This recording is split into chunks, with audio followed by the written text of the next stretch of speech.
sort of Time Travel Tuesday. Probably more like Time Travel Thursday or even Friday, depending on when this video is coming out. First of all, I want to say sorry and also thank you guys for bearing with me through this weird schedule this week. The holidays have descended and brought a little bit of mayhem in their wake, as they always do. So it's thrown my schedule a little out of whack this week. So thank you for being patient with the weirdness. But before I get to this week's Time Travel Tuesday, I want to share something with you guys that I'm really excited about. It's something that I'll be doing here in the next few weeks. So, beginning now, Time Travel Tuesday and Thrifty Thursday are going to be on hiatus for a few weeks. And the reason for that is that I'm going to be doing something really special that I like to call 12 Days of Role Plays. So even though Time Travel Tuesday and Thrifty Thursday won't be coming out for a few weeks, you guys are going to get plenty of videos from me, all in the form of role plays. So, starting on December 14th, all the way to December 25th, which for some is Christmas Day, and for others is just December 25th. But starting on the 14th, and going all the way to the 25th, I'll be uploading one roleplay every single day. So that's 12 days. Hence the 12 days of roleplays. And I'm really, really excited about it. The way it's going to work is that each roleplay is going to, they're all going to fit together. And you'll see what I mean. I won't tell you too much right now, but they're all going to be related to one another. So, between now and the 14th, I just need that time to get ready for that and, of course, shoot and edit those videos so that I can get one out every single day. So, I'm really looking forward to that. Be sure to check your feed, I guess. Your subscriptions box on December 14th for the first of the 12 roleplays. Cool. So, moving on. I want to share with you today's Time Travel Tuesday topic/item. As you may remember, on last week's Time Travel Tuesday, was it last week? Well, on the last Time Travel Tuesday, I told you guys that there would be no vote because it was going to be Allie's choice. And that's because I found something really wonderful for me that I want to share with you guys. Something that's very, very nostalgic in my life, particularly. And as many of you know, one of my favorite movies on the whole world is The Sound of Music. I found this great book. It's the Sound of Music Family Scrapbook. Just full of interviews and stories and pictures, all compiled by the actors who played the 7 Von Trapp children in the film with Julie Andrews. And I'm going to be sharing this book with you guys today. And flipping through it.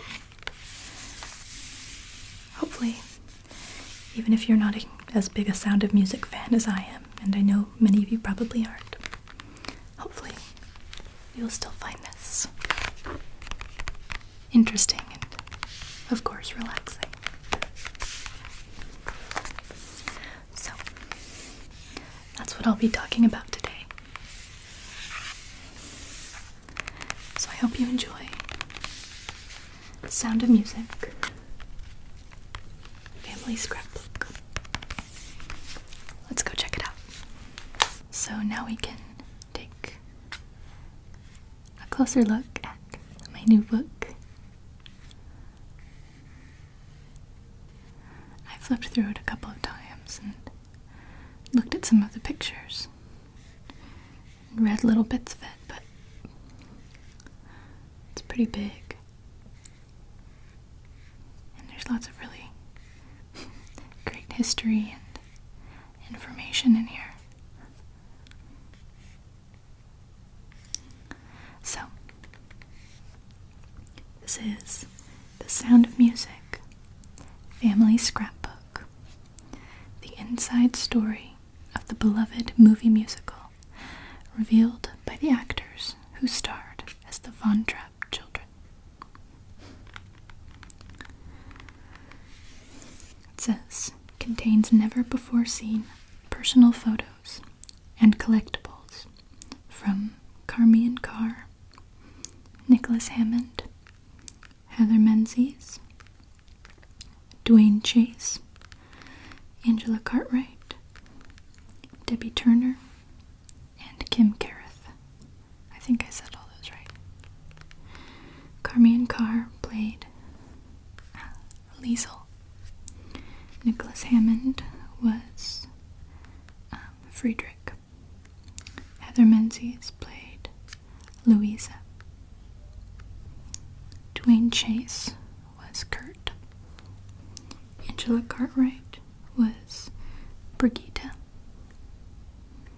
Debbie Turner was Marta, and Kim Carruth was Gretel. So the actors are listed here in order of their age. What I actually didn't realize when I got this was that it says it right here, but I didn't notice. It says includes a DVD of exclusive on-set and behind-the-scenes home movie footage. And the DVD is right on the inside cover.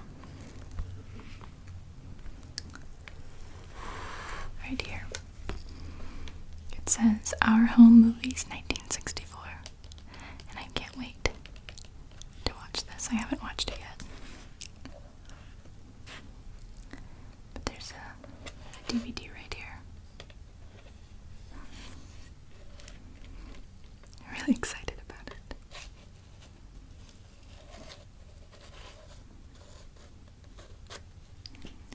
It looks like it doesn't have,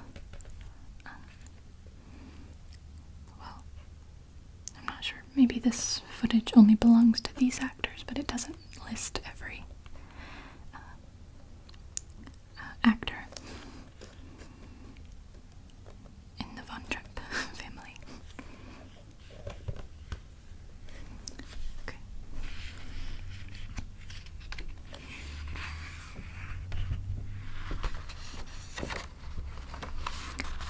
The Sound of Music, Family Scrapbook.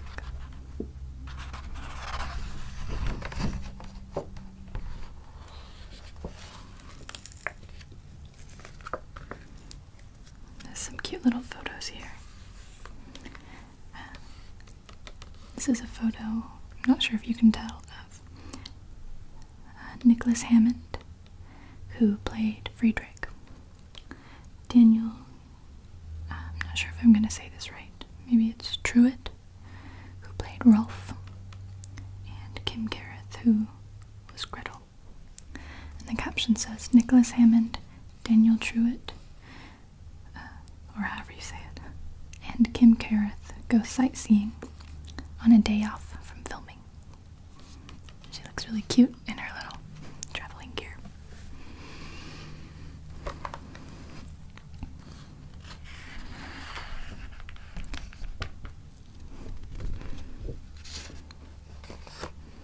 So I'll read the contents. We won't go through everything because it's a big book, but maybe a couple highlights. So yeah, the introduction, the real Von Trapps. So it tells the story of the real Von Trapp family. The auditions, Carmi and Carr, My Favorite Things, Bon Voyage, On Location, Nicholas Hammond, Rock the Boat, Meet the Parents, Heather Menzies. Singing and dancing, Dwayne Chase. On set, Angela Cartwright. Robert Wise. The Escape. Debbie Turner. The Premiere. Kim Karras. Becoming a Family. And then the index and the credits.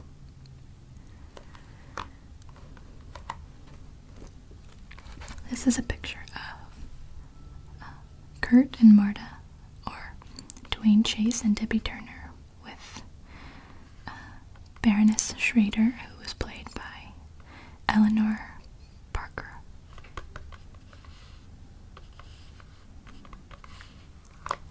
She's kind of a semi-villain in the story, but I don't know if that's the right word for it. She wasn't especially nice. I like this picture. It's a picture of Friedrich, Brigitte, and Griddle, or what's his name? Nicholas Hammond, Angela Cartwright, and Kim Karras. And the caption says, Kim Karras, Angela Cartwright, and Nicholas Hammond enjoy recess outside of the schoolhouse on the Fox lot. And I like that because the cast members who were still school-aged had to attend school while they were on set.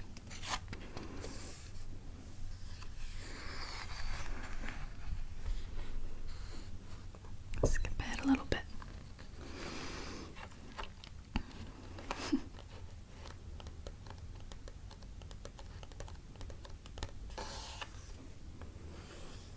This is Heather Menzies, who was Louisa.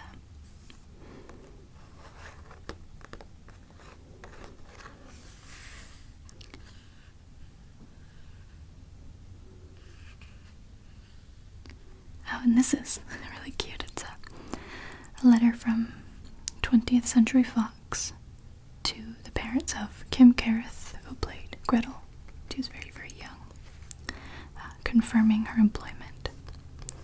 It says, Dear Mr. and Mrs. Karras, enclosed herewith is an executed copy of the employment agreement dated February 21st, 1964, between this company and your daughter, Kim Karras. This copy is for your records. Very truly yours, 20th Century Fox Film Corporation. Cool. Yeah, she was really little.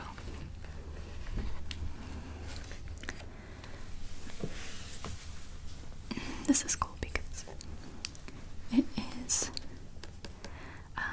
an advertisement that Dwayne Chase did, I think, before the film. Was this before the film? Yeah, he had done a few commercials. But this one was, I think, where he got noticed. It was for the International House of Pancakes.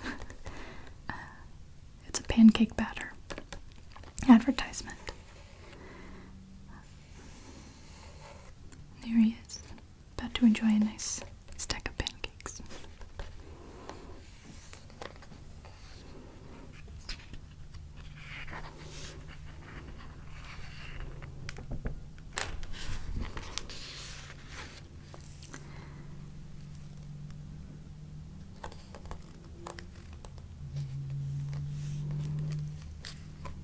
This is a picture of Carmian Carr, who played Liesel. It says Carmian's headshot was in black and white, which led director Robert Wise to be concerned about the color of her eyes. And actually, I think I read somewhere in here earlier that when she first auditioned, they weren't sure about her because her eyes were very blue. And they thought her eyes might have been too blue for the role, so they had to do a lot of screen testing before they decided that she was right for the role. just based on the color of her eyes.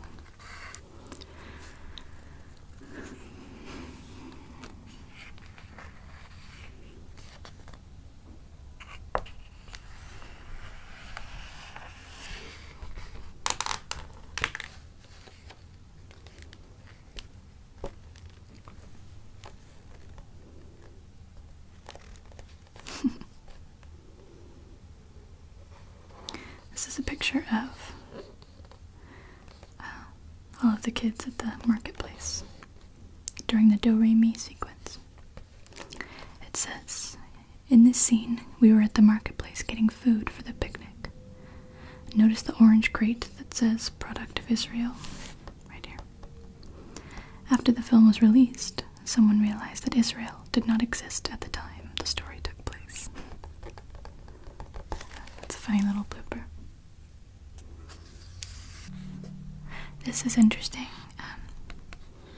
It's a picture of Carmine Carr sort of taking guitar lessons, because in the film she plays guitar a couple of times, but she did not originally know how to play.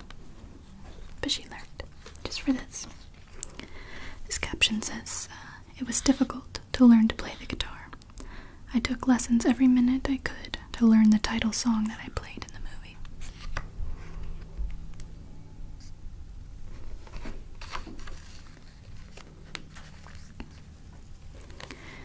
This is a picture of Carmine Carr, who was Liesel, with Michael Jackson.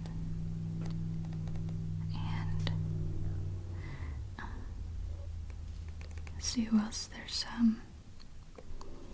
some of her family, and also Heather Menzies and her family. And the reason she's hanging out with Michael Jackson is that she became his interior designer. I'll read you this little section.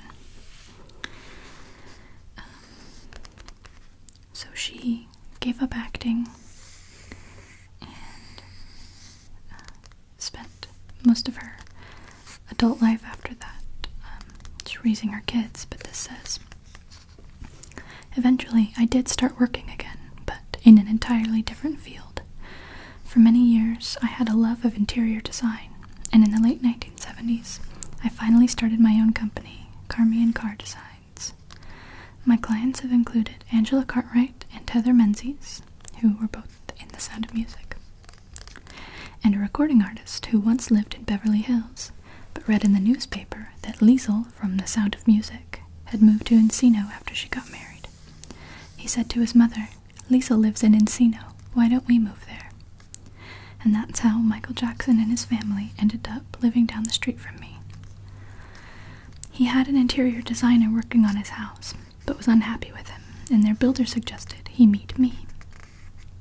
Michael was a huge fan of The Sound of Music, and he used to always ask me questions about making the film. He wanted his home to have the same feel as Disneyland. He even wanted one room to resemble the Pirates of the Caribbean ride. So he asked me to go to the theme park with him many times. He would dress up in disguise so no one would know it was him, though people always did. It was easier to walk through the park undisturbed before he released the Thriller album. Not so easy once it became one of the best-selling albums of all time." That's funny. Liesel, the character, was meant to be 16, but Carmine Carr was actually 21 when the movie was filmed.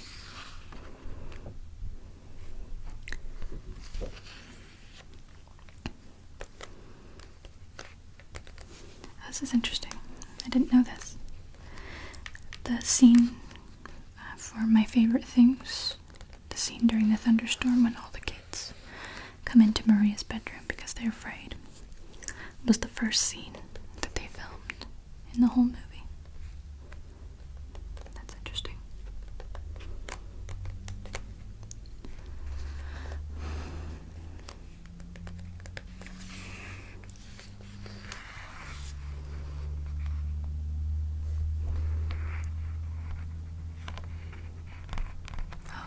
It says,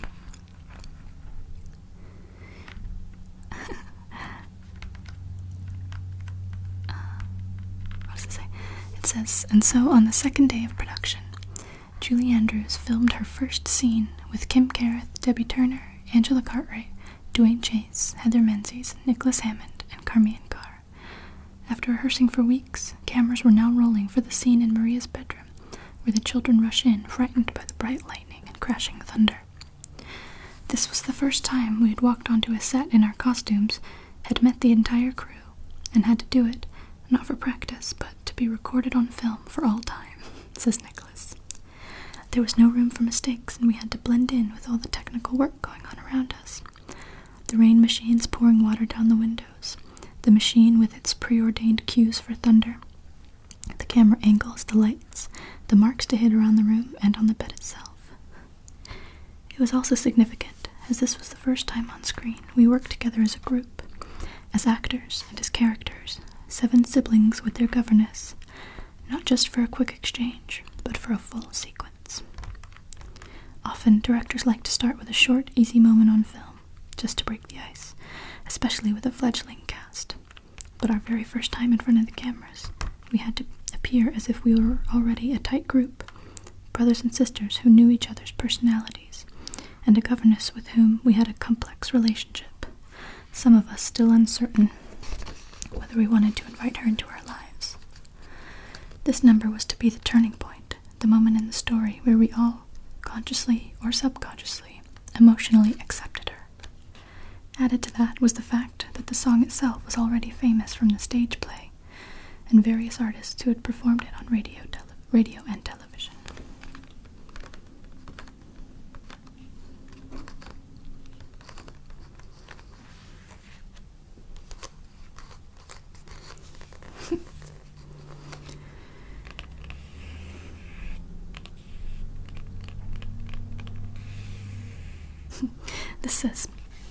This picture of all the kids wearing hats.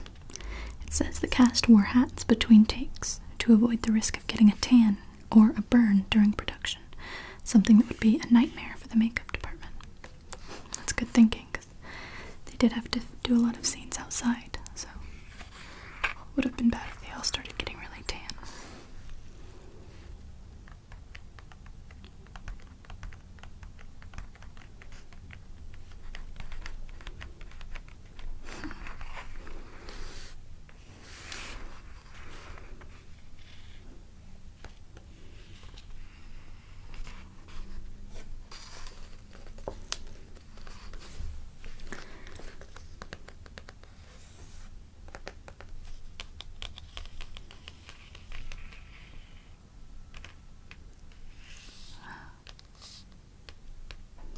This is a poem written by Angela Cartwright about Salzburg, which is where Sound of Music was filmed. Let's see if I can read it. It says, "When we heard Salzburg was a lovely place, my family and I, we packed up our case and set off across the United States, across its mountains, rivers, and lakes. New York was our very first stop.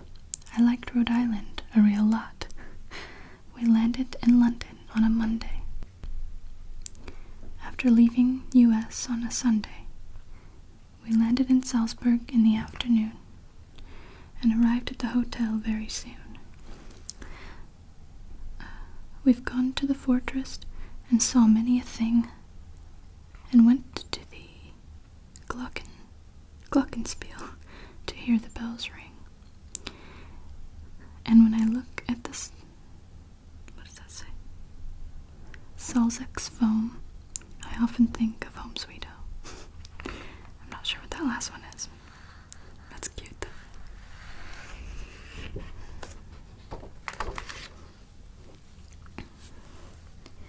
I like this picture right here. I didn't know that Julie Andrews had a baby at the time that Sound of Music was shot. Please excuse the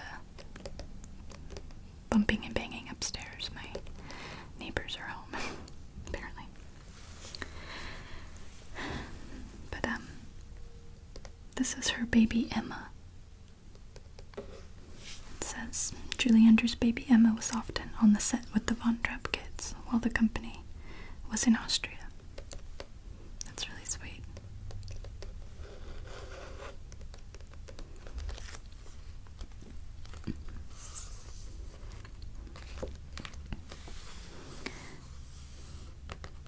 This is a list of hotels. It says, everyone received a list of who was staying at which hotel because the cast and crew were spread all over Salzburg, and it was long before cell phones. So it tells the names of people and where they were staying, and who they were cast as, or what their role was on the crew.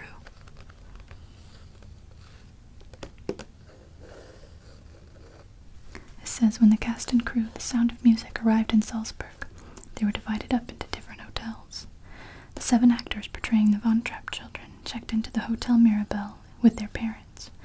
Director Robert Wise and star Julie Andrews and her 18-month-old daughter moved into the, oh, I don't know how to say that, Osterreicher? Never mind, I don't know how to say that.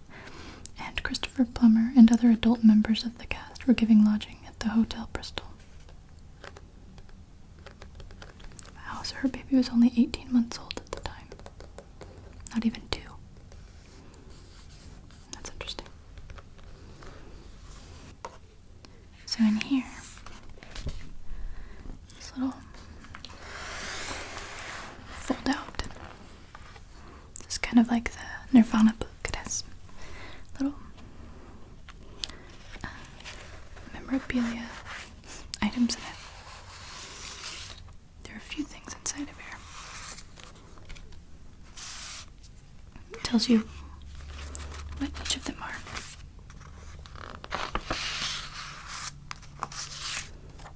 I'll do them in order. So this is item 1. It says Dwayne Chase holiday card. Dwayne Chase is the actor who played Kurt. This says, my wife Petra and I developed a warm friendship with the real Captain Von Trapp's daughter Maria, says Dwayne Chase. She would occasionally call us at home, and we would phone her. Petra and Maria often spoke in German, which is why the holiday cards we received every year from Maria contained some German words, too. So this is a nice little holiday card. I won't read all of this because I've tried to actually, and I can't make out all the handwriting, but the card itself says, may the joyous spirit of Christmas remain with you throughout the coming year of 2004. And then this is a little segment in German that I don't speak German, so I couldn't read it to you. And these are just some nice little holiday sentiments.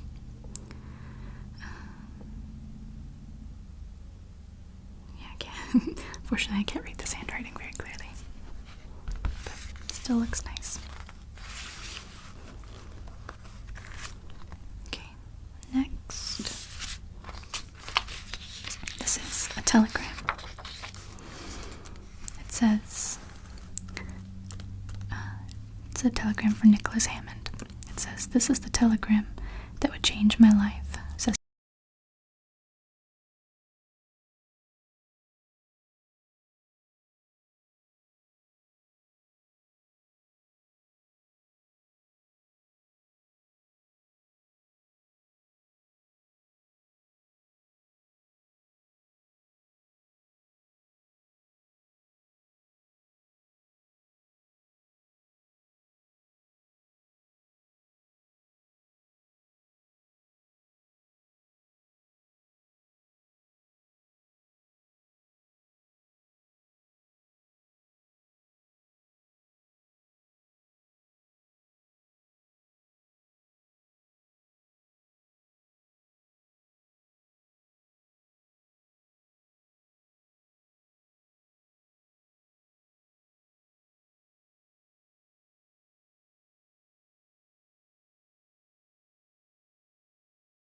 There's a page about Nicholas Hammond, who was Friedrich.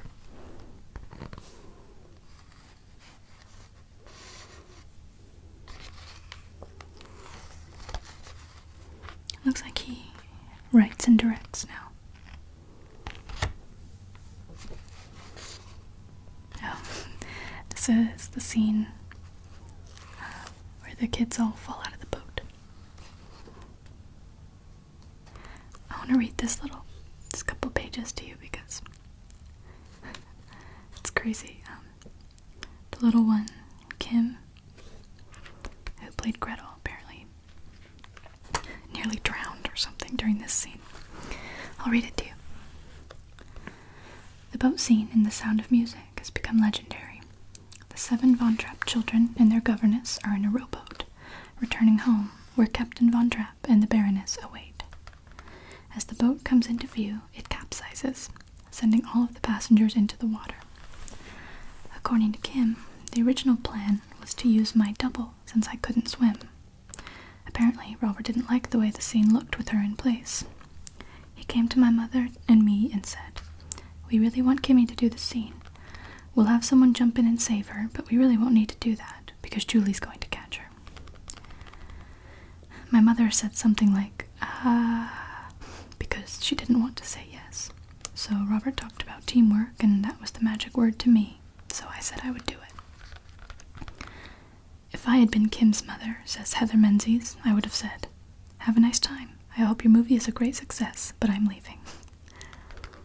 3 minutes before the scene was to be filmed, Julie Andrews was told, "By the way, you need to catch the baby because she can't swim." So she was terrified too, says Kim. Robert Wise called, "Action," and the cameras rolled.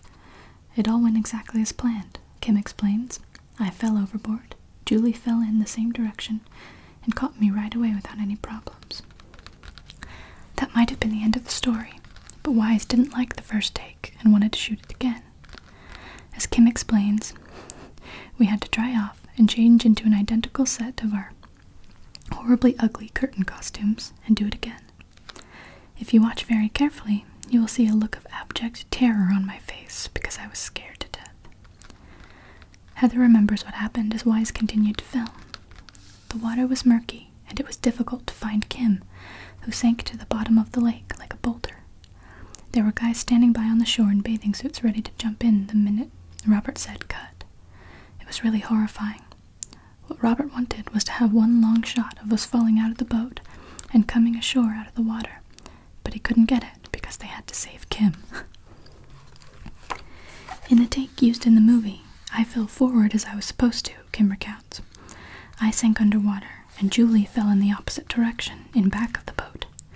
I swallowed a lot of lake water until Alan Callow, the son of assistant director Reggie Callow, jumped in and saved me.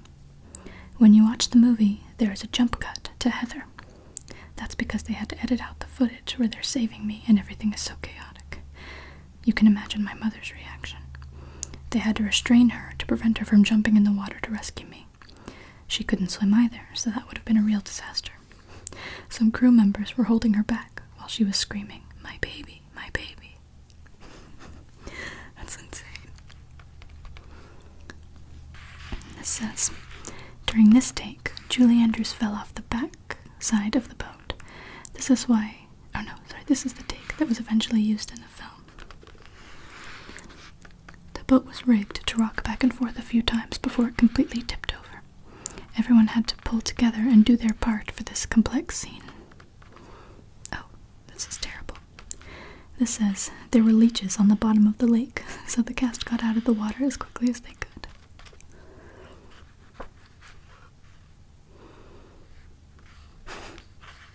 That's so funny.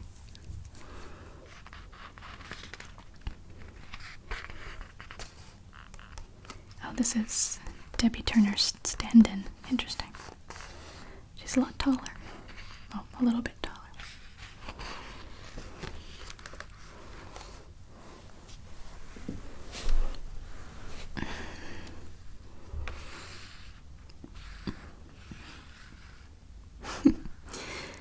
This is great.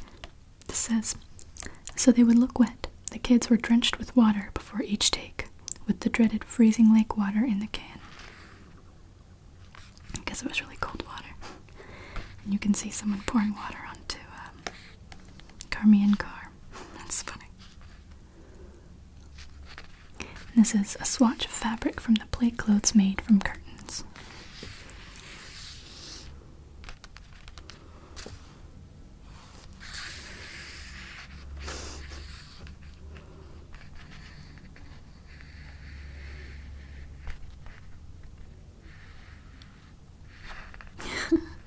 This is cute. It says the kids were very happy when the sun came out. They sipped hot chocolate, but Angela says she remembers being given a few sips of brandy to warm up. Or was that a rumor we kids started? She laughs.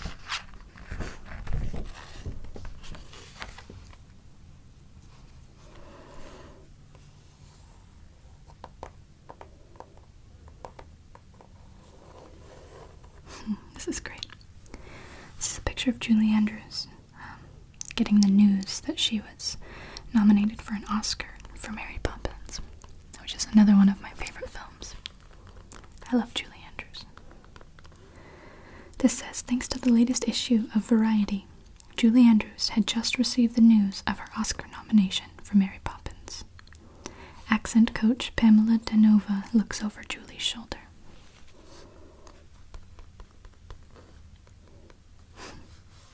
She's really beautiful.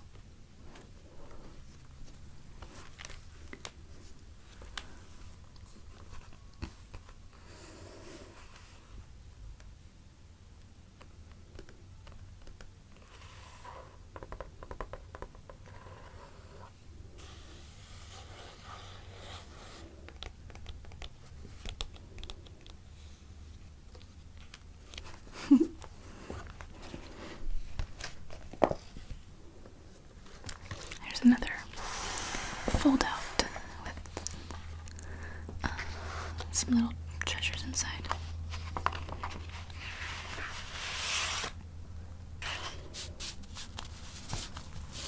I'm interested in this one in particular. This is Heather Menzies' club notebook. Heather and Angela's club notebook is filled with secret symbols, codes, and messages which are still a mystery to this day. And their club was called He Paul Ang, which is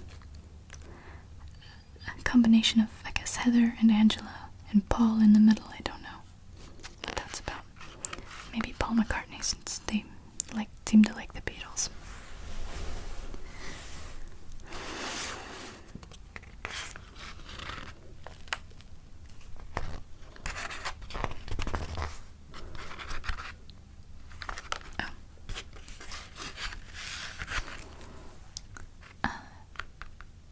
Here's the rules of the club. Rule number 1. No boys or girls allowed, but members. Paul and Dawn. Number 2. Bring something every day. Looks like a little secret symbol. It says, number 3 says, write in diary every day. Number 4, we have our magazine ready every Wednesday. Number 5, always be faithful to the whatever that symbol is. Number 6, don't show anyone our Hippolyte rules, motto, or slogan. Number 7, sing our songs in public, but only to people who can be trusted. And number 8, never let anyone in on our secrets. This is cute. Important dates. And there's one here. March 18th, 1964. Club started. That's the only important date listed.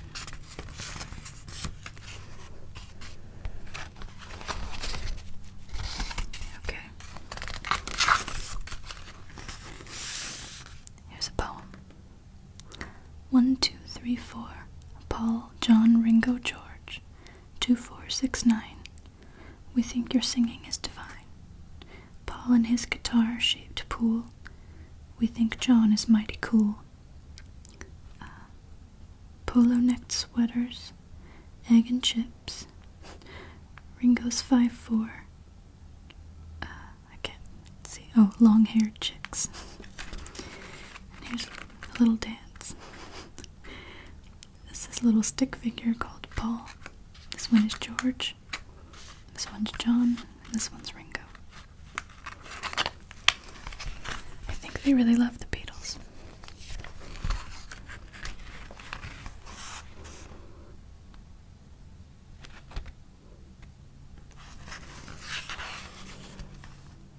Oh, it looks like they had a little tapping system of communicating with one another. One tap means pass notes. 2 taps means talk. 3 taps means look. 4 taps means stop notes. And 5 taps means hurry. Interesting. And club names, they had special names for their club, I guess. Christy was Angela and Cindy was Heather. This is cute. I used to start little secret clubs with my friends when I was a kid too.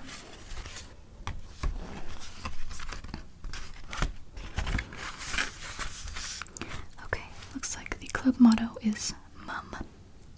The club slogan is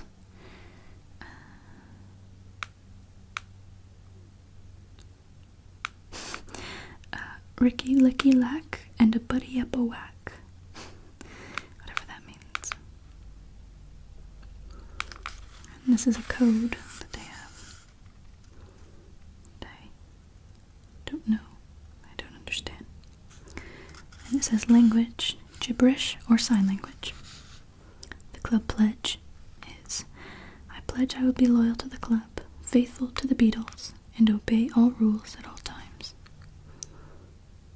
And there's a song that goes, Hep Heppa, Hepala, Heppaling, Woo, Heppaling, yeah, yeah, yeah, yeah. It's so cute.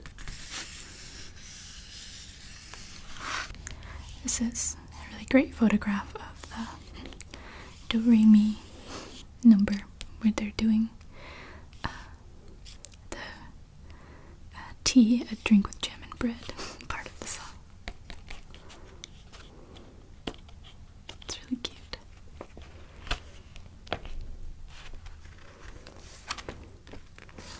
This is a whole section about Heather Menzies, who was Louisa.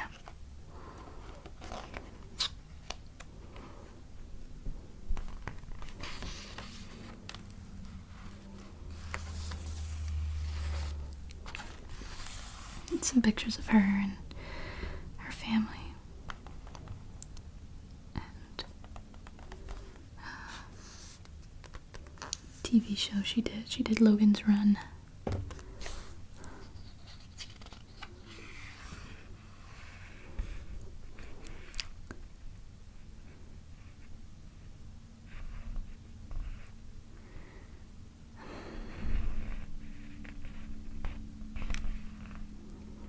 Looks like her husband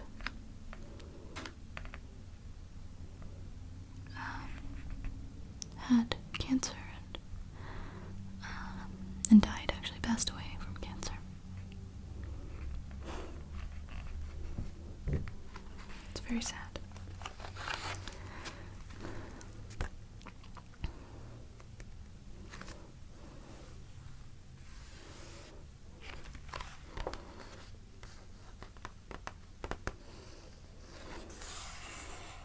These are some pieces of sheet music for Do-Re-Mi.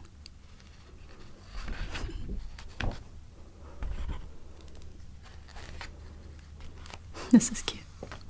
This says, the 7 young actors never got tired of hearing Julie Andrews hit that incredible note at the end of Do-Re-Mi. I love that part. Julie Andrews is really, really cute in this movie.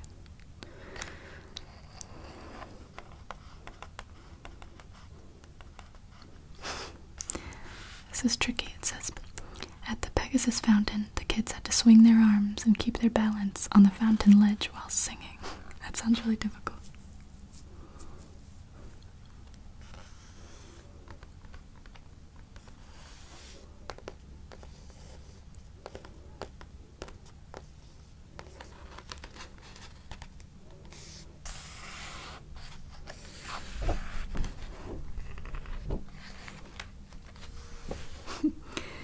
This is cute. Kim, the girl who played Gretel, wrote lots of letters to her father. During shooting, she missed him and drew him pictures. And this says, "Dear Father, this is the Mirabelle Gardens that we did. Do, re, mi." She drew a picture of the gardens.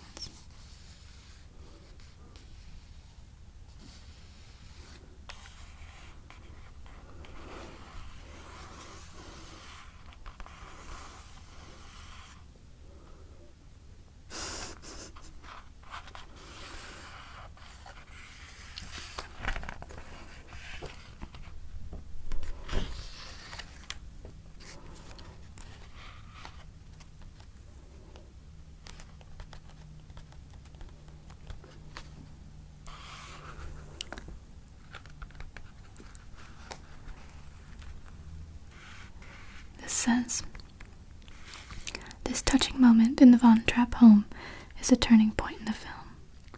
We were in awe of the stunning Eleanor Parker, who portrayed the Baroness Elsa Schrader," says Angela Cartwright, "and we loved our quirky uncle Max Detweiler, played by Richard Hayden. Both of their performances enriched the film tremendously."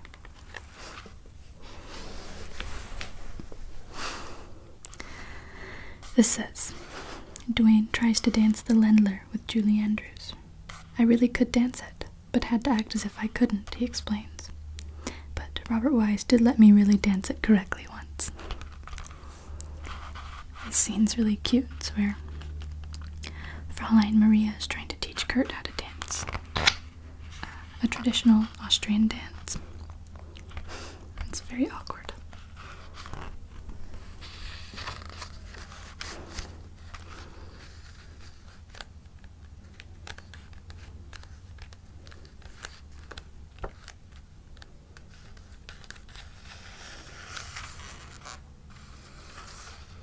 This is a page on Dwayne Chase.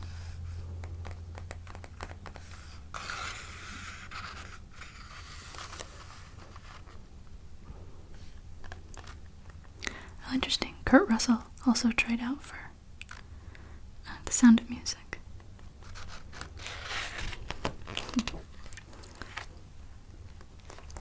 What's in here?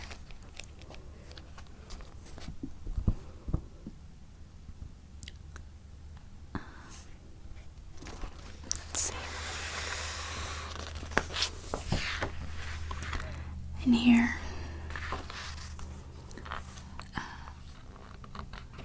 what is in here?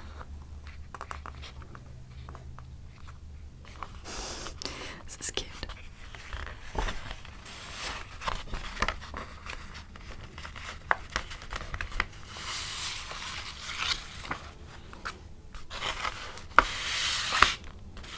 I want to read this. This is a letter from Robert Wise, and then this is a piece of artwork done by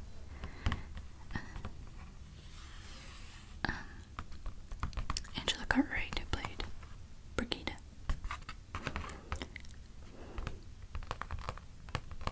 It says, "In the movie, the Von Trapps pushed the car through these gates when they attempted to escape." That's the entrance of the house. What I really want to see is this, though. It says, "Angela Cartwright Beatles Diary, once in a lifetime. When she was 11, Beatles fan Angela Cartwright had enough imagination to write once in a lifetime, a fictional account of the Beatles visiting the set of The Sound of Music to meet the cast and crew."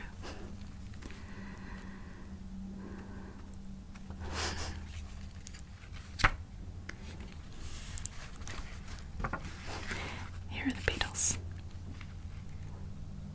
John, Paul, Ringo, and George. It says, "Dedicated to our good friend, Mr. Chaplin, who made it happen once in my lifetime. Chapter 1, A Hopeful Day. It was one more day till the Beatles would arrive, and I went to bed with high hopes, for I knew it would not be tomorrow I would meet them, it would be the next day, if any at all. For the Beatles would be playing at the Hollywood Bowl the first day that they were here. They were having a few days of rest then. The reason that my hopes were so high was that Mr. Chaplin, the music director of The Sound of Music, knew Mr. Walter Shannon, the producer of the new Beatle picture. My girlfriend that was working on the picture with me, Heather Menzies, wanted to meet them too. So Mr. Chaplin said he would do what he could. You can always rely on Mr. Chaplin. One day we were talking to Mr. Wise's secretary. Of course we were talking about the Beatles. And she said, "What if one kissed you?" Heather and I looked at each other. The same thing ran through both of our minds. What if one did? What would we do? I screamed and clung to Heather while she staggered away ready to faint. When I woke up the next morning over the radio, I heard all Beatles songs, for they would arrive today. We told everyone on the set, but they didn't seem as happy as we were. I didn't get to sleep that night, for that day Mr. Chaplin had said, "I think it's possible." When I arrived the next day, Heather was outside the stage door with a twinkle in her eye. Ooh, could this be it? I walked in the stage and saw Mr. Chaplin. He said, "Hi. I want you to meet somebody." Heather threw me a smile, and I stared back at her. Soon he came to a stop. "This is Mr. Shannon." Is that what that says? The tall, thin man in front of us shook our hands. I whispered to Heather. He shook Paul's hand. Heather stared at me and then at her hands. Oh, I think it says Mr. Shanson. Mr. Shanson said, "I'm afraid that the Beatles have been very busy with their trip and all." Heather and I looked at each other with no change of expression. But our faces changed from grim ones to grinning ones. He said, "I want to talk to you in private." That's it. That's the whole story. That's really cute.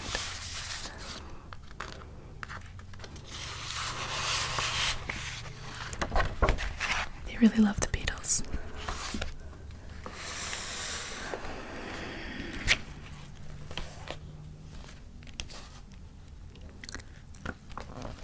Well, guys, that's as much as I'm going to read for now.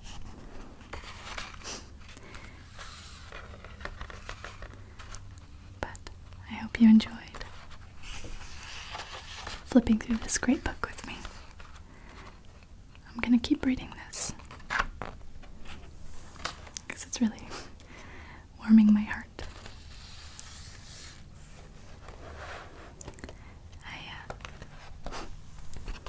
I hope that you guys have enjoyed this week's Time Travel Tuesday, or Thursday, or possibly Friday. And I will be seeing you guys again very soon. But until then,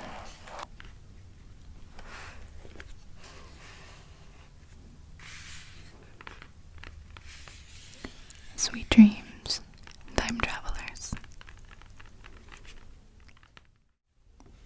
And I really love Goodnight Moon.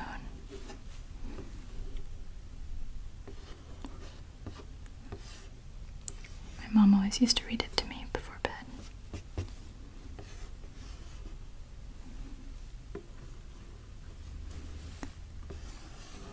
And now when I read it to my son, I always feel a little bit kind of sleepy and more relaxed,